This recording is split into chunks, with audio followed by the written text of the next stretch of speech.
দোয়া কবুলের সময়গুলো শুনে নেন। রাতের শেষ অংশে দোয়া কবুল হয়। বৃষ্টি পড়ছে, বৃষ্টি, দোয়া করলে দোয়া কবুল হয়। আজান হচ্ছে, আজান, আজানের উত্তর দেন, উত্তর দেওয়ার পরে আজানের দোয়া পড়েন, তারপরে রাসূলের প্রতি দরুদ পড়েন সাল্লাল্লাহু আলাইহি ওয়াসাল্লাম, হাত উঠিয়ে দোয়া করেন, দোয়া কবুল হয়ে যাবে ইনশাআল্লাহ। আজান হয়েছে, ইকামত হবে, আজান ইকামতের মাঝখানে একটা সময় আছে না, এই সময় দোয়া করেন, দোয়া কবুল হয়ে যাবে ইনশাআল্লাহ। সুন্দর করে ওযু করেন, ওযু করে হাতটা তুলে দোয়া করেন, দোয়া কবুল হয়ে যাবে ইনশাআল্লাহ। 2 রাকাত নামাজ পড়েন, 2 রাকাত নামাজে মনোযোগ ঠিক রাখার চেষ্টা করেন, নামাজ শেষে হাত তুলে দোয়া করেন, দোয়া কবুল হয়ে যাবে ইনশাআল্লাহ।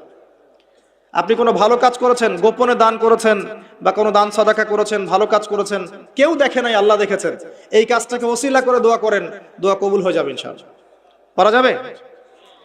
আরেকটা বড় অস্ত্র বলে দিচ্ছি, নামাজের সেজদায় যখন আপনার মাথা আপনার সবচেয়ে উঁচু জায়গাটা সবচেয়ে নিচু জায়গায় লাগিয়েছেন, আল্লাহর সামনে নত করেছেন, এই সেজদায় তাসবিহ পাঠ করেন, সুবহান রাব্বিয়াল আ'লা, অথবা সুবহানাকা আল্লাহুম্মা রাব্বানা ওয়া বিহামদিকা আল্লাহুম্মা ইগফিরলি, অথবা সুবহুন কুদ্দুসুন রব্বুল মালাইকাতি ওয়ার রূহ পাঠ করেন, করার পর দোয়া করেন। সেজদায় যে দোয়াই করবেন ইনশাআল্লাহ কবুল হয়ে যাবে।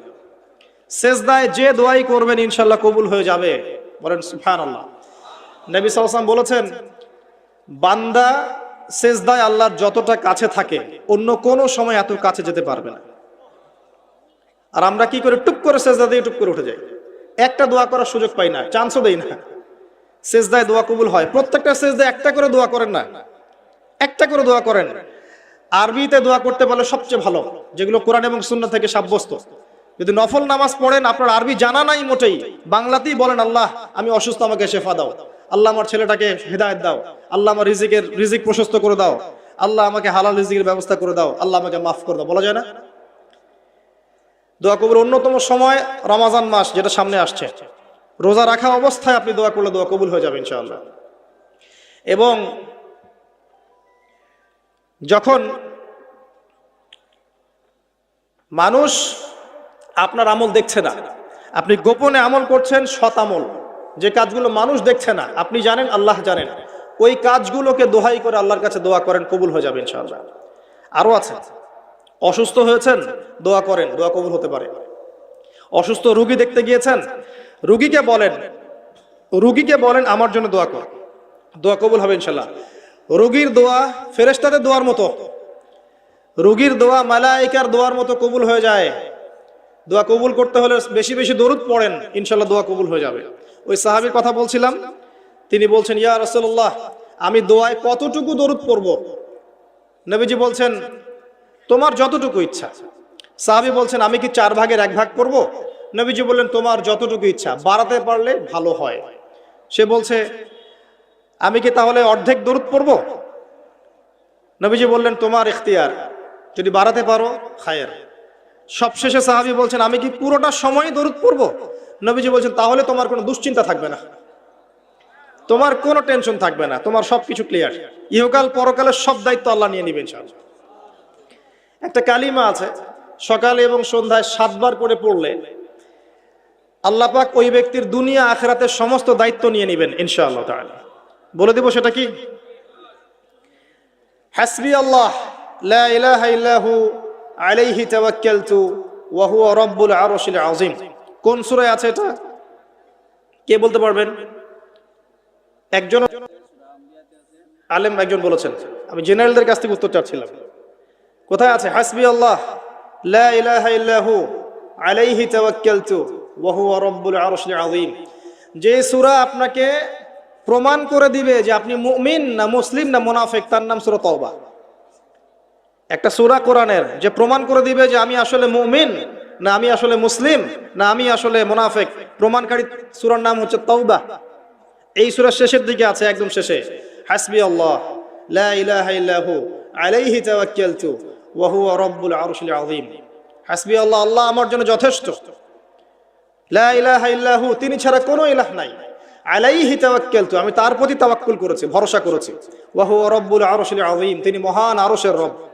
এই কথা যে বলবে সকালে 7 বার, সন্ধ্যায় 7 বার, দুনিয়া আখিরাতের যে কোনো প্রয়োজন আল্লাহ পাক পূরণ করে দিবেন ইনশাআল্লাহ। এটা আরেকজন নবী বলেছিলেন, তার নাম কি? এটা একজন নবী বলেছিলেন, তার নাম কি?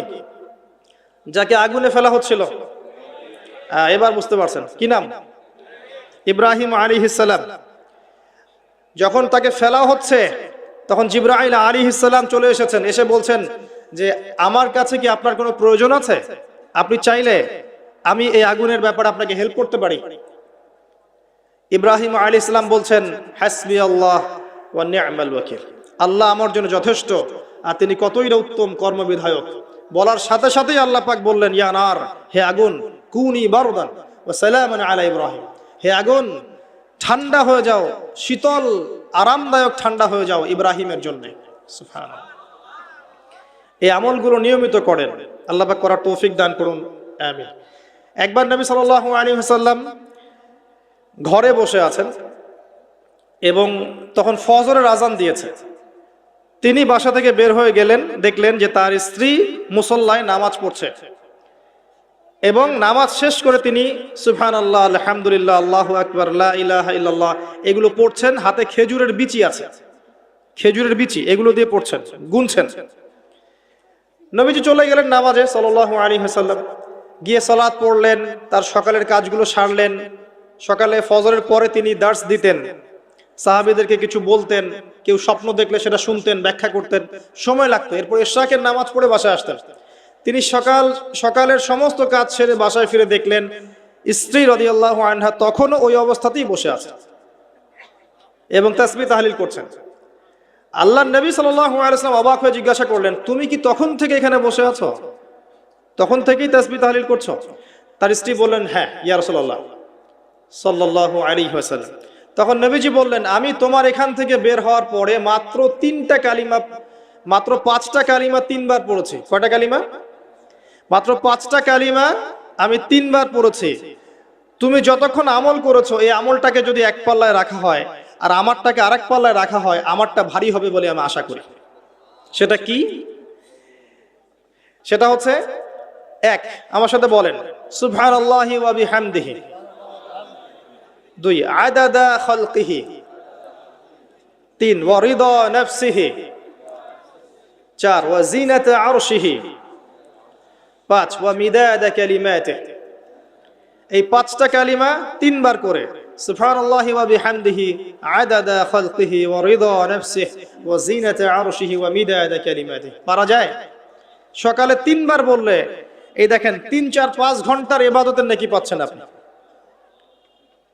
আরেকটা বলে দেই, ফজরের নামাজ জামাতে পড়ার পরে কেউ যদি বসে থাকে, নামাজ জামাতে পড়েছে এরপর জায়গায় বসে আছে, নামাজ শেষ, নামাজের পরে দোয়া হয়েছে, আলহামদুলিল্লাহ দোয়া করেছে, নামাজে বসে আছে, নামাজের শেষে বসে আছে, তাসবিহ তাহলিল করছে, করতে করতে করতে করতে সূর্য উঠে গেল।